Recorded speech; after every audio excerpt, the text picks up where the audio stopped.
Well, hello, friends. Welcome back again. And today we are going to discuss something important. This is a very debatable topic, but just we want to have some nice conversation on the same. When quality is imposed, merit is often compromised, right? But when justice is denied, history repeats its wounds. अगर हम बात करते हैं पिछले कुछ सालों में reservation का, it's been hitting the headlines, and many people, we have seen many strikes as well. We have seen many debates as well, and people are always talking about reservation should be, that reservation should not be there because people who belong to some sections, which don't get reservation, they are somehow they are suffering, and those who don't deserve, as they say, are getting some benefits out of it. So what they talk about is they say that quality should be given more importance than the reservation, because in reservation what happens, someone who has scored less marks will be getting the chance, and the one who has scored good marks will not be getting that much in importance. So this is something which we're going to talk about. So Robin, before we start, I think I also want you to say something about the same. Then we'll be going, we'll be talking about different things on the same. Okay, good evening to you and good evening to everyone, first of all. Yes, we have this nice topic. So we need to make the most out of this topic. Uh, since the topic is all about reservation. And since we are talking about reservation, we must not forget that reservation is not just the way it is shown to us, because it has been much politicized these days. So I always find why we should not deal with this topic individually by, going through deeper, especially into this context, and try to find a, root of this reservation from where actually it originated. I mean, who actually gave this first thought that certain communities or depressed communities must be endowed with this reservation as a kind of reassurance for whatever happened to these communities, right? So we need to look into this matter from that particular standpoint. I also understand that yes, uh, there is completely disappointment, I mean, from one section of people, which really doesn't want certain system to uh, take practice, especially in the country. Yeah. And why do this? Why do they say so? Because they think because if we start appointing people, especially our youth, on the basis of reservation, then probably it is going to make a compromise or to do compromise with the merits of the people, right? So indirectly, they are trying to insinuate that it is going to hit the productivity of the country at large. Yes. So we cannot really undermine this particular factor, because if country has to grow and and that too at a very fast pace, then we need to ensure that we need to have some firebrand, productive forces, right? And Yes. it's only possible when we have some intellectuals and when we have some most Skilled able people. people, Yeah. people, young blood, right?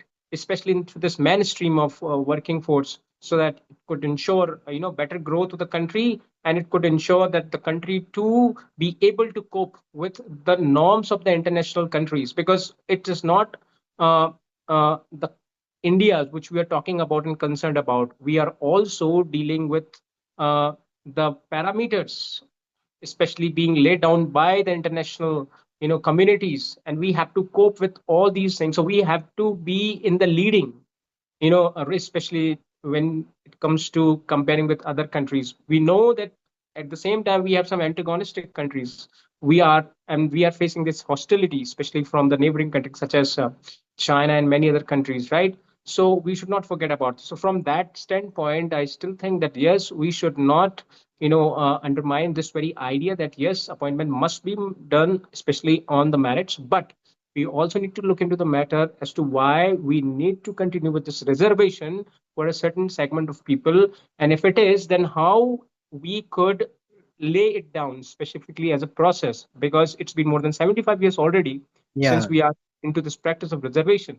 And so we must have a strong, concrete data on the basis of those people who have already got the benefits especially from the reservation, so that they could be, delisted from the list, beneficiary list, so that new people, new communities could come into this, enrolled into this, and get the benefits from this, right? So all these things we are trying to cover in this video, and let's see what happens. Stay tuned with us. Yes, over to you. One more thing I would love to add before I start, asking you some questions, and I know you would be answering those questions. First thing which I want to ask is, for example, if we talk about different section of the population, we've got SC, we've got ST and OBC. I think these all sections are not as as underprivileged as we think, but still this is applicable to all. Reservation is available for all these people. Some people badly need it, but some don't really. They because they are have they come from affluent family, although they belong to these categories, but yes, they are affluent. So I don't think that we need, and these people need to be given reservation, but still we are providing them reservation. So the question which I'm asking you is, do we really need reservation after 75 years of independence? And to be honest, the government has really framed many policies, and reservation is one of them. And but these policies and these, I would say, amenities haven't benefited these people a lot. If you really see the data, I don't think that they have really got very much benefited. So, what do you think? Do we really need it even today after 75 years? See, first of all, whatever we say, whatever the opinion we hold, is not going to make up much difference into this. Why? Because these decisions must be taken on the basis of the data. And once we deduce this data from any authority, a reasonable authority, then upon finding that yes, certain communities have got this amount of benefits, especially throughout this process, throughout this reservation policy, then of course, I mean, we should try to at least delist those people, especially from the beneficiary list, and try to enroll new ones so that this particular depressed communities continue to go and get benefits one after other. So that in that way, it will be covering entire community, and that is what is the purpose of reservation. This is one part and point of the discussion, right? The second important thing, since we are dealing with the reservation, so we should not forget to discuss it, especially from a certain contextual reference. Now it is just 75 years old policy, and we are now becoming so much perturbed and, I mean, frustrated why we should continue with this reservation, because it compromises with the productivity of the people as well as the country. Then why we have to take the burden of it? Why we have to bear this? The answer to this question is, since the depressed community suffered oppression for more than thousands of years, so we cannot expect this results to be there on the ground within just 75 years, which we must admit that, right? I mean, we can close and blind to all these facts, but I think problem is not going to be solved at all. So the problem, the solution here is that we have to admit that yes, there is a certain depressed community which really faced a lot of, oppressions and went through some very hardship. Even if you go to some part of remote part of the country, or let's say some villages, this situation is still exist. People are persisting with this kind of humiliation on a routine Yeah, basis. I've seen it myself. We Yes, we have this constitution and we are living in this 21st century, and we have already all articles working for the protection of these all depressed communities. Untouchable rule is also applied and enforced, right, with all kind of protection, but still what's happening? So yes, we have this problem is still existing with us. We cannot forget about it. Second important thing, since we are talking about the community which has been into this suffering for thousands of years, so we need to understand that their ancestors, their grand ancestors have never got this education. So even if we are trying to give these people little bit, benefits or little bit service, okay, to these people through the reservation, then we cannot expect them to produce results at the earliest, because these are the first generation, especially in their family, who are actually getting educations, because what they have got so far especially were not actually educations. They were really deprived of the basic rights, let alone Yeah. education system at the same education at the same time. So these are the first generation people. These must be given this opportunity, and we must carry on with this. But the important thing, since you asked me this, should we carry on with this reservation as a burden on us? Because it really takes a toll sometimes. Because Yeah. those students coming from the general category, who are really brilliant, undoubtedly. And when they don't get opportunity to get enrolled in some IAM, institutions or IIT, because of some reservations based selections are done, and those who are those who are less talented or able get those selections. So this is what is kind of discriminations happening on these people also, right?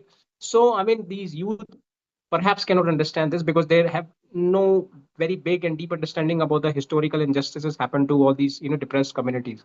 But we must ensure that yes, once who has got already this beneficiary list, I think must be delisted from the beneficiary list, and this must be given to the next person in the neighborhood, so that all people should be into the list of beneficiaries. That is my opinion on this. Yeah, you've really said it right, because I've seen the problem with these sections is that they don't get the jobs easily. If we talk about private jobs, so nobody offers them every kind of job.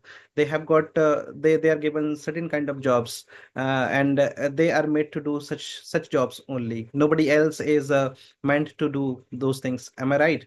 Right. And Right. why these people have got very limited choices, and if they don't get reservation, I think they will never be able to improve or uplift their status, uplift their lifestyle.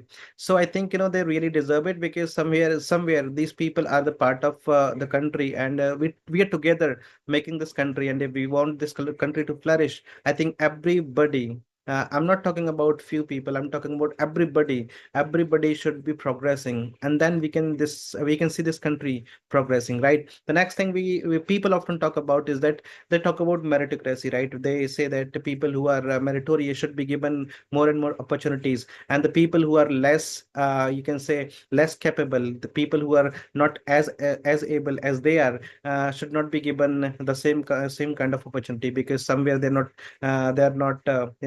equal to them.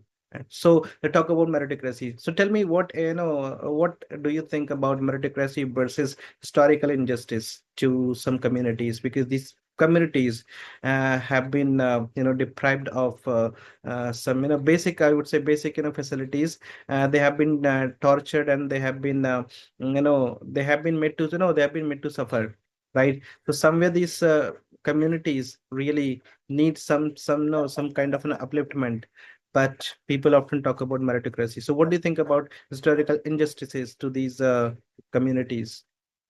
See, this is really important for all of us.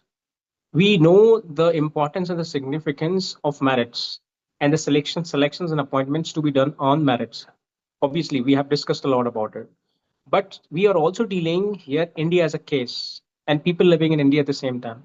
See, we all what we are doing, we are trying to imitate and copy Western countries because most of their policies, most of their rules are based on merits, which means that only those people who are able will get selections, especially in those professions whatsoever it is. And therefore, we are trying to copy this. But I think, forget this very brutal fact, which is almost the legacy of this country, that this is also the country where one depressed community suffered operations for thousands of years. So it is not America, it is not UK, where people have suffered this level of torture, humiliation, which is still persisting with them. If you talk about the history of USA got completely converted into just 200 years from some religion to Christianity. Now they have already adopted Christianity, so for them there was no such as difficulties to manage with the people. They are all living with each other, and there was complete social acceptance to all people. Right? Yeah. It was not in the case of India, and this is still prevalent right now, as we have already noticed that. So since this is India and the problem is different and more diverse country, India itself, then we have to understand the importance of this uh, uh, historical injustice to be considered at priority. Why? Because we know that certain communities who really suffered this backlash, or you can say from the upper caste people, right? So we really need to give them a little bit much space so that they could really get settled into this and they could really do something for them, right? I understand that it compromises, especially with the overall health of the nation, economic, social, political health. But we have to understand that we cannot leave this particular community aside, right? If we do that, because it contributes the significant portion of to the entire population, so we cannot leave them aside, right? We cannot neglect them. We have to bring all those people, especially into the mainstream working force, right?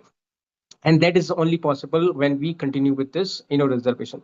Now, talking about this meritocracy, we understand how important it is, but why don't we understand that we first need to define the word meritocracy?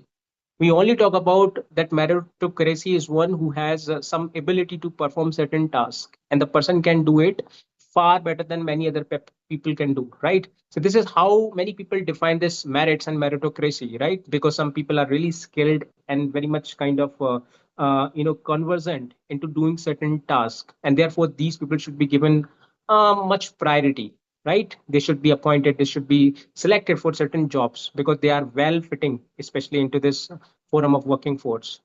But why don't we understand that this meritocracy should not be defined in that way? Because meritocracy is nothing but a consequence or an outcome of what? Especially of four important factors. One is social network, second is financial robustness, especially in one's life, Yeah. right? Social acceptance, opportunities. Now, all these four important factors, when combinedly happen in a person's life, it is seen that the person automatically becomes able, right? So for example, Correct. since we are talking about that these depressed communities and the people belonging to these communities even start getting this reservation now, but what is the surety that yes, they have started gaining education, the true education which is required now, when we Yeah. already know that their ancestors, great ancestors, great ancestors haven't got any education, especially in their entire life. We have to do something with this very problem. So what you call ability, what you call merits, is nothing but the production or the result of these all factors working combinedly at the same time. And this happens only with some people who are really privileged, whom we are talking, who are basically considered to be privileged, that who have got much access to this education system, who are well accepted in the society, they have better social network in the society. So upper caste people have got some strong social network. You go Yeah. to any department and institution right now, they have their people from their community sitting at the top position. And this Yes. really bring, even with these people sitting in the top positions, don't give them much importance, but there is a self pride, or it's kind of self confidence develops, that yes, my community people are sitting right before me, so it obviously boost up the confidence. But when these depressed communities go into certain department, let's say, when they don't see people from their community sitting there working even in those big professions, which are really constructive professions, right, which really are the key professions in the country, then they really feel depressed, they really feel negative about their existence, and therefore it really makes them completely vulnerable inside. We should not I think, I mean, we should not forget to think and understand this entire process. So my only suggestion is that yes, we understand meritocracy is the one which really promises the country to gain a much result overall and to push the country forward, especially in the right direction. But at the same time, we cannot leave this big community, which is a really large number. It constitutes more than 70 to 75% of the total population.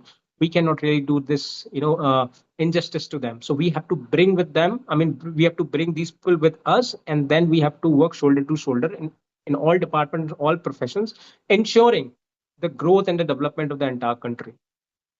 What I believe is that if we talk about meritorious people, I think only upper caste people are not meritorious. And one more thing, Right, that right. they have been accepted by the society, and the society always respect them. So this somewhere boosts their confidence. One more thing, that they have been privileged, so they have been progressing. But these people were depressed. These people were they were suppressed, I would say, and they have been suffering. So it will take some time to get out of the suffering. They cannot become as good as these people are in just a matter of days. I mean, in months and years. It will take a very long time for them to grow. And once they have started growing, I think they will not be they will not be looking for reservation to be given to them, because they will then be they will be equal to these people.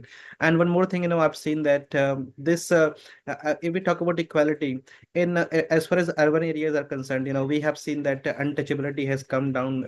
It has reduced to to a great extent. But if we go to some remotest corner of the country, I mean some villages, we find that it is still no prevalent. They are still being treated the way they were being treated before as well. So somehow, they always are also seen that these people, when they're sitting by somebody who is very rich or who belongs to some upper castes, they cannot sit, you can say by them or next to them, because they Yeah, believe right, that what their place is, because they're made to feel this, that right, their right, place is right, not right. there. They cannot sit together. So they themselves have accepted that that means they don't belong to that particular place, so they take their own place and then they sit. So they are not actually as confident as they should be, because somewhere, this has been infused in their hearts. That fear has been struck into their hearts, that they uh, are not made to live a life like these people, right? Right. So one more thing I would love to ask you is that do we have other alternatives to settle this long-standing controversial system in India? Because it's a kind of, there's a huge controversy, and people want this to be stopped. People want this Mm. to be done away with. But if this is done, then they will have no chance at progressing in their life. So what do you think? Do we have some alternatives to settle this controversy, or should the country go ahead with it? What do you think? See, we are really fortunate right now because we have one tool which is really existing right now, and that is reservation based on economic condition, EWS, right? So we have already set up this program, right? People are getting benefits from this. However, the number is not big as it falls, especially in the general reservations that we talk about, right? But it is assumed as we go ahead, especially in this, and people who keep getting these benefits, especially from the reservation policies laid down earlier, will definitely get benefits, and their names will be completely delisted from the beneficiary list. And this space will be shared with those who are really falling under this backward, I mean, economically backward communities, right? So in this way, we will try to incorporate people. So it is an inclusive policy. This is really a beautiful thing about this policy. We have only given 10% so far, especially for those who have any financial crisis. So those people coming from any background, specifically upper caste, they can get reservations on the basis of it. So this one thing we have done, right? We have to even, I think, I mean, process it faster. We have to make it much accessible, especially in the community. But it's only possible when we ensure that the previous laid down reservation policies uh, I mean, I think effectively working on the project, the purpose for why it was issued and enforced, right? This is the one thing. Second important thing, since we are talking about alternative, see, I don't think that alternative could be expected, especially from the government force. I really don't believe in the government. In fact, for last 75 years, we have seen reservation has been, I mean, termed as a coin to gain political mileage, right? For the Yeah. political parties. So political parties are never concerned about the health of these, scheduled caste or SC or ST people, or disappointment about the upper caste people. They really don't care about it. What they care about is that how they could really play politics on this matter, and therefore they are not preparing any concrete data. See, we really need one concrete data based on how many people falling into this depressed communities are really getting benefits, especially from the reservation policies. And those who have got those benefits, it is whether it's a possibility that their names should be completely eliminated from the list, and new, people, communities of the same group could be enrolled so that these people could get benefits, right? Most important thing which mostly people don't discuss about it, maybe they don't want to do that, or maybe they don't consider it to be a part of discussion. And let me tell you what this is all about. Even when we have seen that people who are really uh, intelligent and have got benefits, especially under reservation policies, and their economic health has become so robust now. Their family members, their children are getting education in some nice schools. But do these people really get this social acceptance right now in the prevailing society, especially by the upper caste people? Are they really treated the way they should be treated? And if it is not, then even where Not they have, really. yes, even if they have got this education, or let's say they have got money out of this professions and they have made themselves almost rich, become more affluent, but do they really get this acceptance? Society, I mean, social acceptance. I mean, this is really the problem which we must think and contemplate.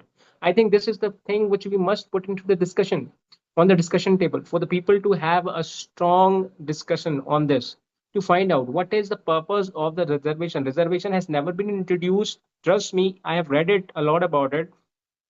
Reservation has never been introduced to uplift financially of a particular depressed community. It involves other things too. It involves to give them social acceptance. I mean, it promised people should be treated equally. So if we don't give them this chance and the space in the society, they really don't feel that they are being equally treated, and where the purpose is being sold to the reservation. So this is the question that we must ask, right? So we have seen this almost disappointment from one upper caste people against the reservation, and they really never want certain community to keep getting this reservation benefits throughout their life. So I think this is a line which we have to draw, and where both the communities and their stakeholders should come together on a table and need to discuss on this particular matter, because reservation ultimately it's not a good thing. All educated people, those who have really got educations here or abroad, will never support reservation. But the country we are living in is a different country. The requirement of the country is also, the history that we share is also far different from the histories of people living in other countries. So policy must be different here, right? So Yeah. this is a thing which I, consider as a part of the policy. And last but not the least, I think many things depends on the political intent. As long as our politicians have a strong intent towards this eliminating or towards this elimination of this reservations in next 5, 10, or let's say 20 or 25 years, it may be possible. But if it is not, and they want to treat it as just as a kind of political tool to play gimmick on it, then they continue with that. And then the situation can never be restored. I won't say restored because such situation has never been there, but the situation which we are trying to imagine can never be perceived, according to me. But there is one thing which we need to keep in account. Do you think that even though the government thinks of scrapping this facility that is that is known as reservation, will the people allow? Because we have seen so many strikes taking place, we have seen so many riots taking place. Because even though they have made a little bit adjustment, I would they have just tweaked this facility a bit. We have seen huge strikes taking place. So if scraping this rule is going to be quite a big step on this direction. So do you think that it's gonna be, I mean, it's gonna be ended? And if it is ended, then what is the future of India without reservation? Because it will be a different picture. I think if we imagine a country without reservation, and that too on a ground where people, those concerned community, that depressed communities don't get benefit out of this reservation, then I'm sure the country is not going to be as we imagine, for sure. Because reservation really ensures few things. We should never undermine this fact, right? Secondly, it's really important to consider the population that actually falls in this bracket of depressed community, which is not negligible. It is never, right? It contributes a large number of proportion to the entire population.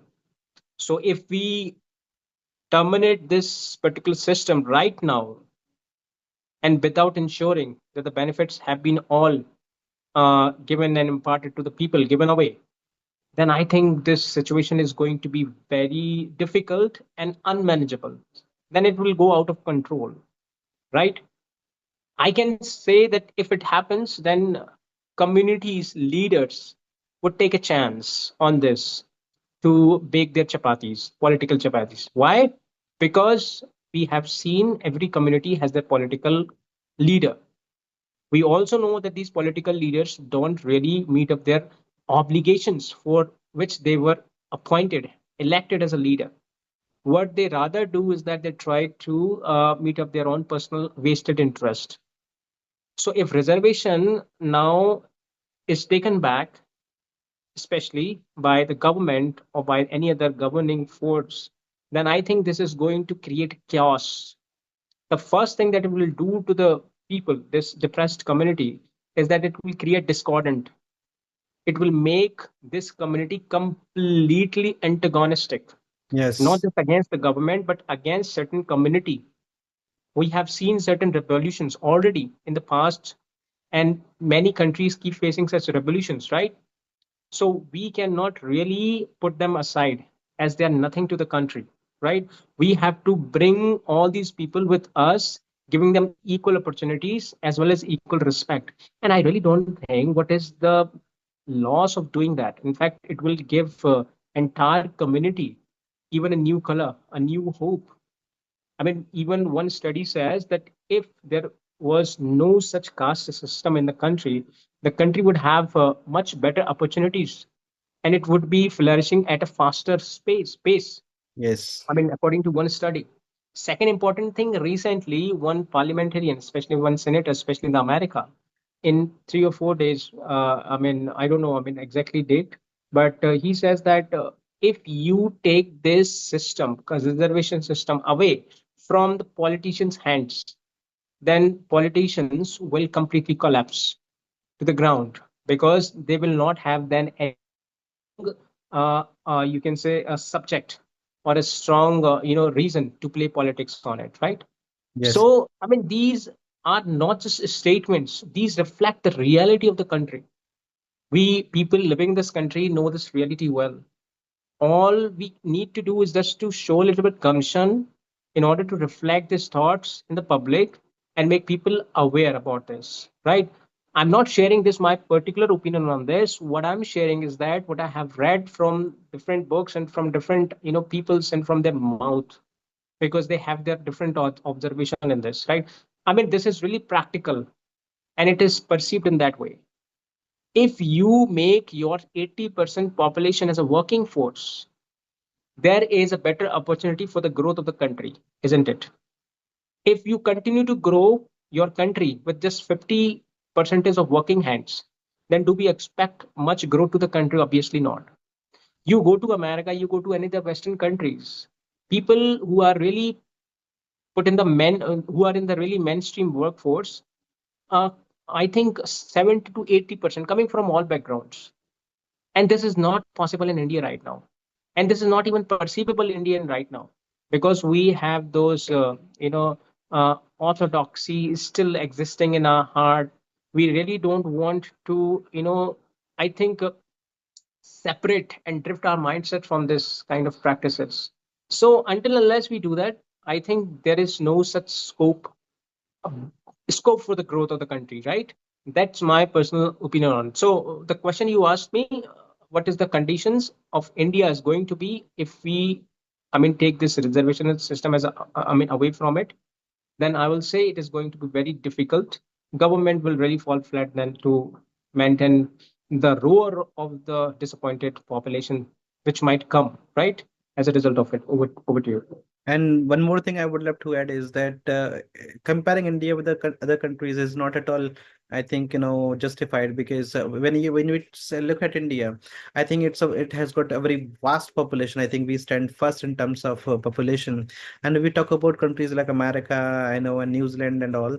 These are very small countries. Just look at the population. It's quite easy to manage such a small population, but look at this population, and that too, we've got so many varieties, right? So we have to take care of all these people, all the sections of the country, and then we have to manage. So it's going to be quite challenging, but at the same time, there are politicians who are always playing this card that is caste, caste and creed, they keep playing this political card in order to get mileage out of it, and this is how they come to the power. But yes, we Yes. need to see that yes, we know that merit is important. At the same time, we should also be giving some opportunities to people who are depressed and who are marginalized. And I think they, when they are at par with you, I think they will also not need it anymore. So once they have become as equal as other people are, I think the country will no longer be adopting it, uh, Right. and people won't even be asking for it because Right. they're able enough, and they won't be begging for it. So this is something which we had to talk about, and we will be coming with a new topic, and something which is going to add some value to people's lives, and it'll give some knowledge to people. And with this, I'm going to wrap it up, and I'll see you in the next video. Till then, take care. Okay.